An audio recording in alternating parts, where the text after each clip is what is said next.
Hi, today we're looking at a knife by Hogue. Hogue, I've never had a Hogue before on my table. This is the EX04. It is an Alan Elishewitz design.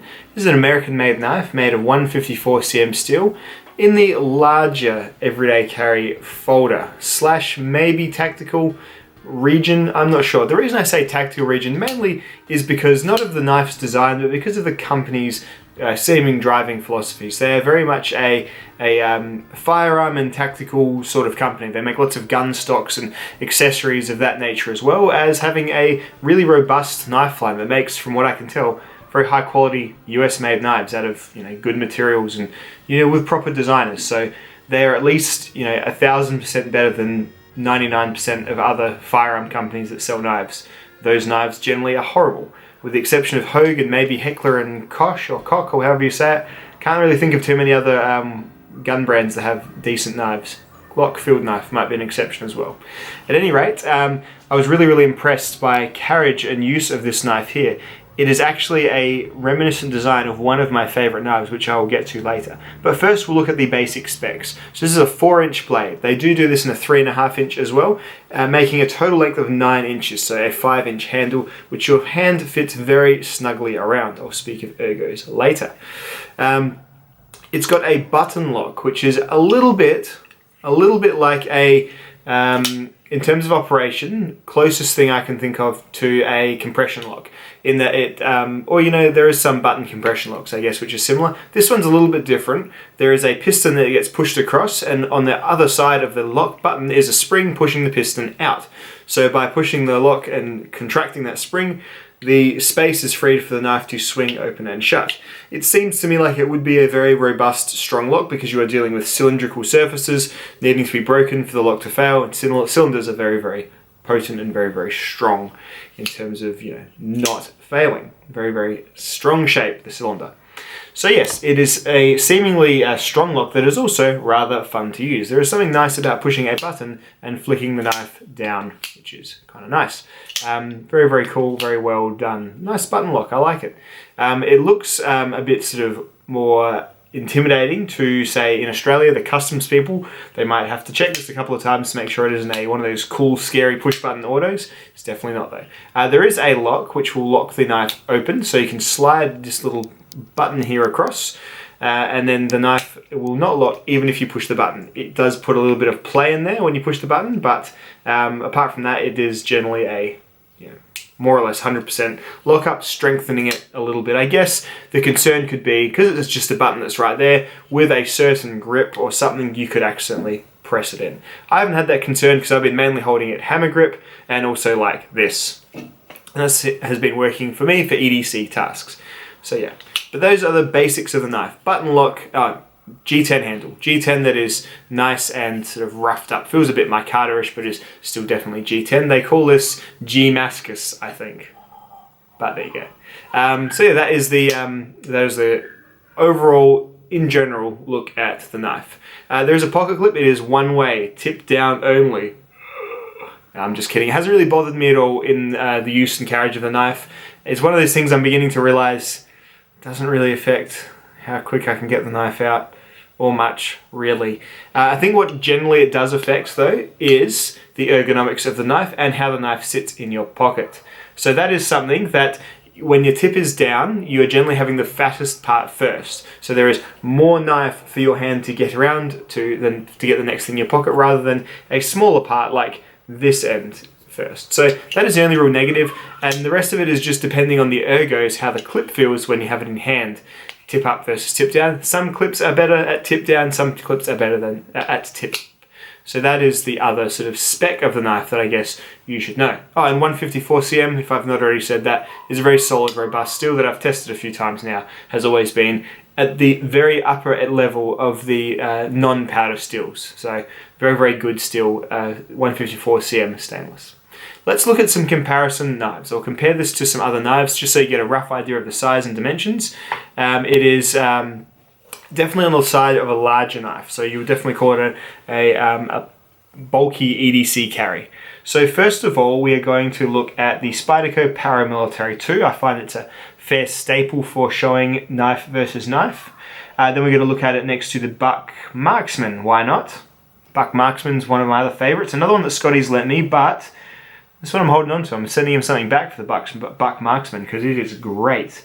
Next, Spydiechef Delica. Let's have a look at the Spydiechef Delica versus this knife. That's a pretty standard knife, isn't it? Everyone knows the size of that. And something a bit jazzy, the Spydiechef Advocate. Got that one in for review as well, just thought I'd show it off. And lastly, let's look at it next to the Spydiechef.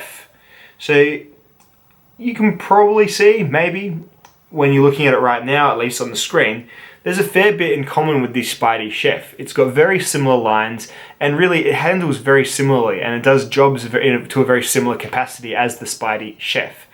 In terms of the pure movement of the knife in your hand, of course. Obviously the deployment's different and the blade grind is different, things like that, but the overall shape and purpose of the knife kind of feel the same. This feels definitely much more of a utility knife than of a combat knife, which is something that Hogue is generally, you know, making a lot of. They make a lot of knives that are made for combat. For example, this Hogue Tanto here, which even has a very like military/police you know, release mechanism on the shield that only works, you know, with muscle memory and one way. So this is a very much a Hogue knife here, like a lightweight soldier's or policeman's fixed blade for sure.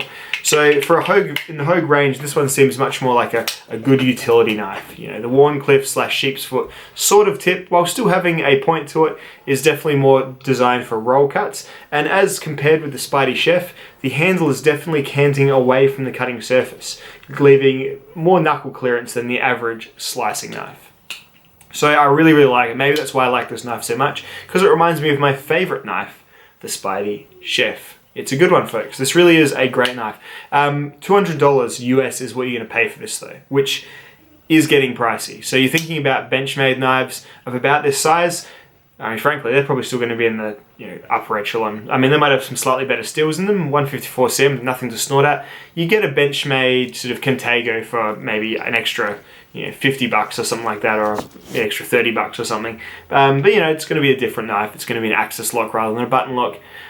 The company feels a bit the same as Benchmade, just the designs in general and the quality and the overall sort of appearance. This definitely is a sort of upper echelon production knife maker, I think, Hogue. I just hadn't quite been exposed to them yet. And then the two that I've got on stock now, just for review, the EX02 and the EX04, as well as the fixed blade, all three are very, very high standard in terms of build and such. So as a brand, they've impressed me so far. Often when I get a big intake of a single brand, like I did with, say, Kizzle Supreme a while back, you definitely get an opinion of that brand from handling three knives at once. Kizzle did not do so well. A couple of those knives had some pretty significant problems. Hogue, however, have really impressed me so far, and I've really, really enjoyed carrying this knife.